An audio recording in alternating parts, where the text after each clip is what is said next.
చెప్తున్నారు. ఇదంతా అంటే స్వేచ్ఛగా ఓటేసుకునే అవకాశం కూడా కోల్పోతారన్న భయం జనాల్లో ఉంటుంది. కాబట్టి ఇదంతా కూడా పరిస్థితిని చక్కబెట్టాలి అనేది ఒకటైతే, ఈ పరిస్థితిలో ఆపద్ధర్మం ముఖ్యమంత్రిగా ఉండాల్సిన జగన్మోహన్ రెడ్డి గారు లండన్ వెళ్ళటము ఎంతవరకు కరెక్ట్ అనేది ఇంకొక ప్రశ్న. దాంతోపాటు సరే మీరు చెప్పాల్సిన విషయం ఏంటంటే, వైసీపీ వై నాట్ 175 అనే నినాదంతోనే ఎలక్షన్స్కి వెళ్ళింది. ఇప్పటికే అదే కాన్ఫిడెన్స్తో ఉందా?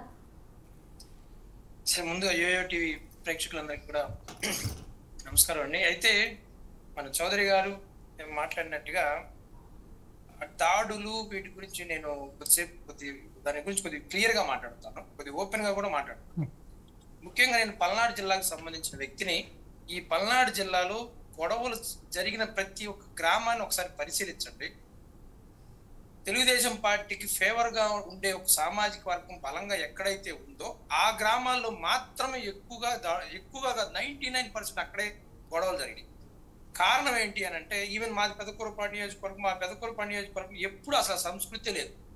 అలాంటిది కూడా తెలుగుదేశం పార్టీకి సానుభూతి పరులుగా ఉండే ఆ సామాజిక వర్గం బలంగా ఉన్న గ్రామాల్లో ఇతర సామాజిక వర్గాలు వైఎస్ఆర్సీపీ పార్టీకి ఒక ఓటు బ్యాంక్ గా ఉంటారు ఎప్పుడు కూడా.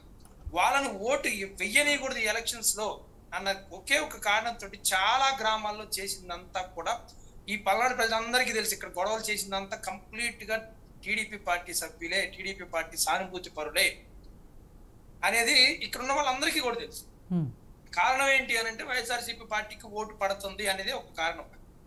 ఇక రెండవది, ఆపద్ధర్మ ముఖ్యమంత్రిగా జగన్మోహన్ రెడ్డి గారు ఉండాలి కదా అంటే, కంప్లీట్ గా అసలు ఈసీ కంట్రోల్లో ఉంది పూర్తిగా కూడా. ఈరోజు జగన్మోహన్ రెడ్డి గారు ఉన్నా కూడా ఏం చేసే పెద్ద పరిస్థితి కూడా ఏమీ లేదు అక్కడ.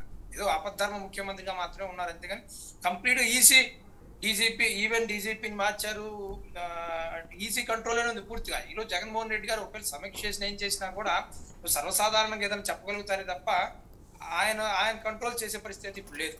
అది పెద్ద ఏమంటారు విమర్శించదగ్గ విషయం అయితే నేను అనుకోవట్లేదు. ఇక రెండోది, వై నాట్ 175 అని చెప్పి సంథింగ్ అన్నారు.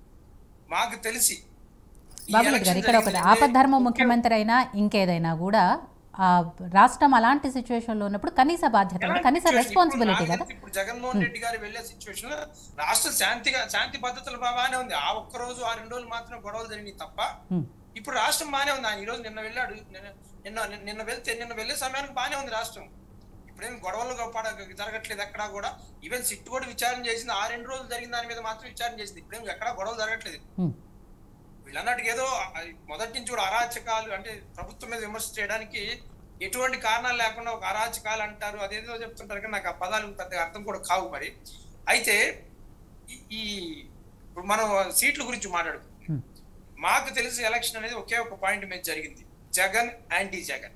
అంటే జగన్ కావాలనుకునే వాళ్ళు లేదా జగన్ వద్దనుకునే వాళ్ళే తప్ప కూటమి కావాలి, చంద్రబాబు నాయుడు గారు కావాలి, పవన్ కళ్యాణ్ గారు కావాలి, లేకపోతే బీజేపీ కావాలనుకునే విధంగా అయితే ఎలక్షన్ జరిగిందని నేను అనుకోవట్లేదు.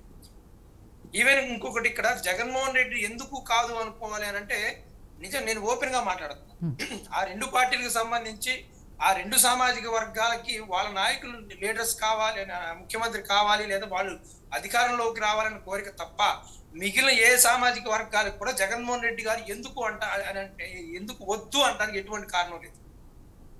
ఆయన సంక్షేమ కార్యక్రమాలు ప్రతి సామాజిక వర్గానికి, ప్రతి ప్రాంతానికి, ప్రతి పార్టీ వ్యక్తికి కూడా అందించాడు. సో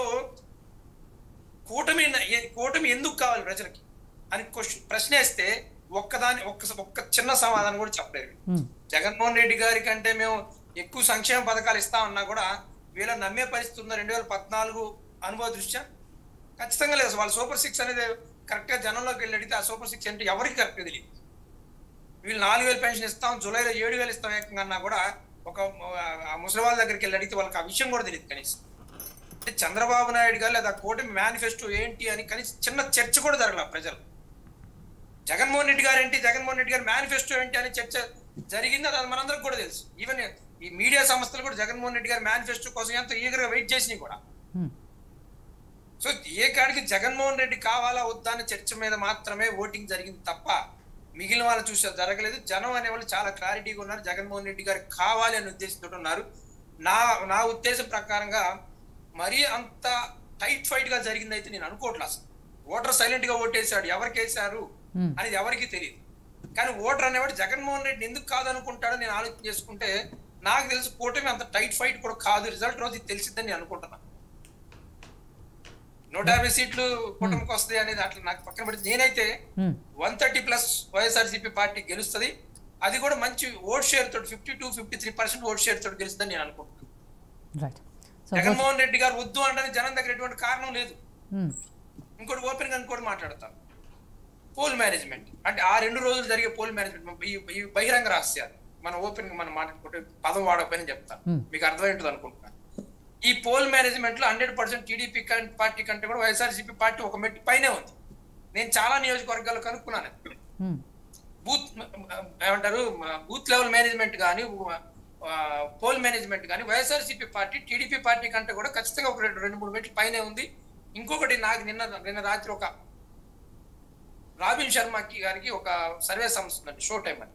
ఆ షో టైంలో ఒక ముఖ్యంగా ఒక మంచి పొజిషన్ లో పనిచేస్తున్న వ్యక్తి నాతో మాట్లాడతా, బీజేపీ జనసేన పోటీ చేసిన చాలా చోట్ల గుర్తు కన్ఫ్యూజన్ చాలా వరకు జరిగింది. అది మా దృష్టికి కూడా వచ్చింది, కానీ దాన్ని మేమేం చేయలేకపోయాం. గుర్తు కన్ఫ్యూజన్ చాలా జరిగింది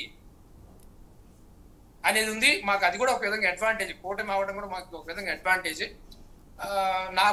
నాకున్న సమాచారం ప్రకారంగా అయితే 130+ అనేది వైఎస్ఆర్సీపీ పార్టీ క్లియర్ గా గెలవబోతుంది. గుర్తు కన్ఫ్యూజన్ మీకు కొంత అడ్వాంటేజ్, కానీ అక్కడ జగన్మోహన్ రెడ్డి కావాలి అనుకున్న వేసిన ఓటు కాదు కదా అది. ఎస్ మేబీ నేను అనేది ఏంటి అని అంటే, జగన్మోహన్ రెడ్డి గారు వద్దు అనుకున్న వాళ్ళ దగ్గర కూడా వాళ్ళకు కూడా కొద్ది కన్ఫ్యూజన్ జరిగింది. అది మాకు బెనిఫిట్ ఏందని చెప్తున్నాను.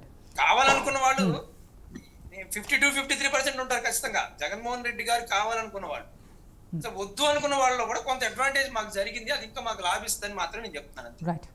సో బోస్ గారు, ఇక్కడ రకరకాల చర్చలు జరుగుతున్నాయి. కూటమి అధికారంలోకి వస్తుంది, లేదు వైసీపీ మళ్ళీ అధికారంలోకి వస్తుంది, ఇలాంటివన్నీ జరుగుతున్న పరిస్థితుల్లో